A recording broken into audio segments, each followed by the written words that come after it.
گذاشته شد، یعنی روز 15 طبق نقشه حالا برگزار شده ایستاده.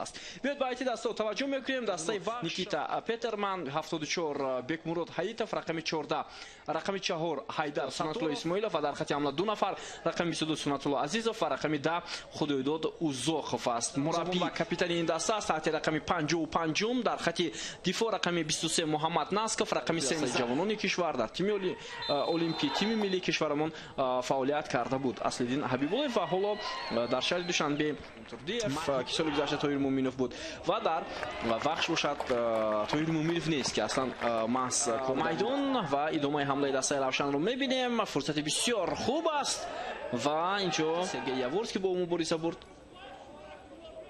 اینجا معلوم نیست که پوی شدی مرادov رو زد کرد. حالا فوتبالبازان دسته وخش آنقدر اصلی داره کردن تو موفق نمیشوند. فرصت برای دسته روشن و چگونه امکانیت بود حالا از سوی اون. ادامه حمله فوتبالبازان دسته وخش. پرتابی بسیار خوب بر کنار میدان اما سنت‌الله چگونه با دسته وخش کمک کرده ایستاده. ادامه حمله دسته روشن از کنار چپ بسیار فرصت خوب موسی نورنظرов میدان باز هم جانبی موسی نورنظرов امکانیت ادامه دادن حمله هست. پرتابی ولی کسی نیست سراسیمه شد فوز روشن ولی توپ در اختیار بازیکنان دسته روشن است و امکانیت خوبی ضربه زنی برای نازیم با اشتراک فوتبالبازان دسته وخش ضربه خدایداد اوزاخov اما یوگنی گریت دسته روشن شادی مرادov پرتابی بلندی شادی مرادov با جریمه گل و امکانیت بسیار خوب از دست میدیم فوتبالبازان دسته روشن و ادامه حمله دسته وخش رو میبینیم. بیننده عزیز فرصت بسیار خوب باید ضربه انجام شود اما سنت‌الله خدایداد اوزاخov و موانینگو در این لحظه خیلی خوب گذشت. ادامه حمله دسته وخش رو میبینیم ضربه میزند موانینگو ارسال توپ با جریمه گل دسته وخش و ضربه بسیار خوب ارسال میشود.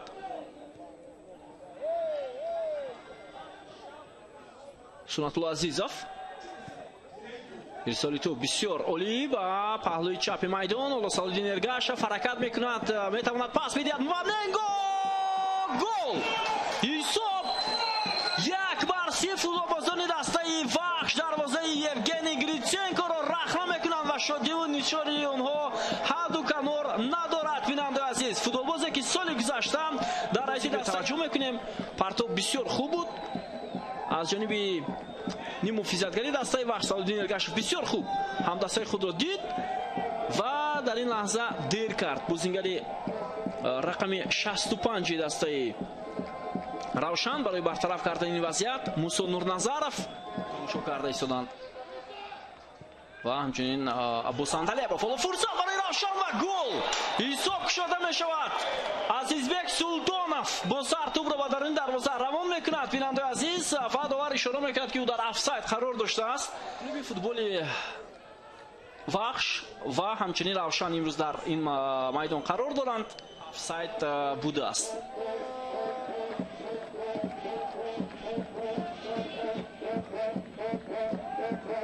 خب برسات وقت خیلی زیاد است. عزیزبک سلطانov موسی نورنظرов و پس خطای نیمو فیزیتگری دسته روشن ادامه حمله دسته وخش رو میبینیم. بیا توجه میکنیم با حمله پرتاب و گل حساب 2-0 امانوئل موانینگو.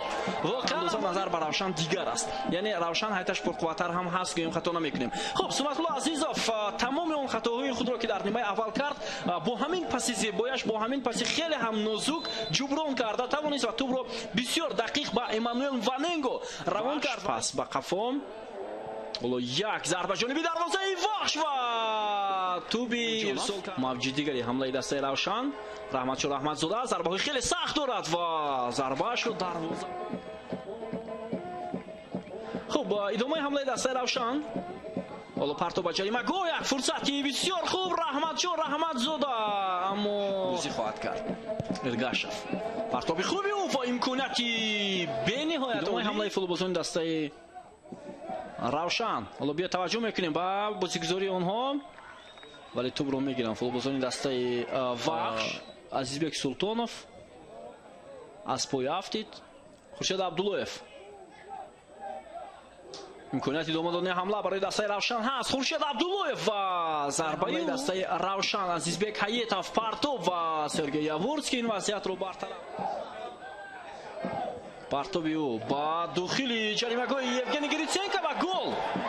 Хатои дарвозабони дастаи Равшан Хайриддин Турахонов ҳисобро Равшанро дар бузии даври шашум ҳоло бо ҳисоби калон метавонанд мағлуб кунанд. Евгений Гриценко тӯбро дошта натавонист дар ҳаво, тӯб аз дасти ӯ парид. Ваненго ва як голи Хайриддин Турахонов ҳоло дастаи аутсайдер Вахшро дар ин бозӣ метавонад ғолиб гардонад. Сергей Яворский бартараф кард ин вазъиятро ва садои кӯштаки довар аз фарҷоми ин рақобат дарак медиҳад. Бо ҳисоби 3-0 Вахш бар тими Равшан даст боло мешавад бар дорандагони медали нуқраи мавсими гузаштаи Лигаи Олӣ. Дастаи Бобо Холмурзода будам, бо ҷамъи ҳамкоронам ин гузоришро барои шумо таҳия кардем. То гузоришҳои навбатӣ сеҳатманду пирӯз бошед. Хайр.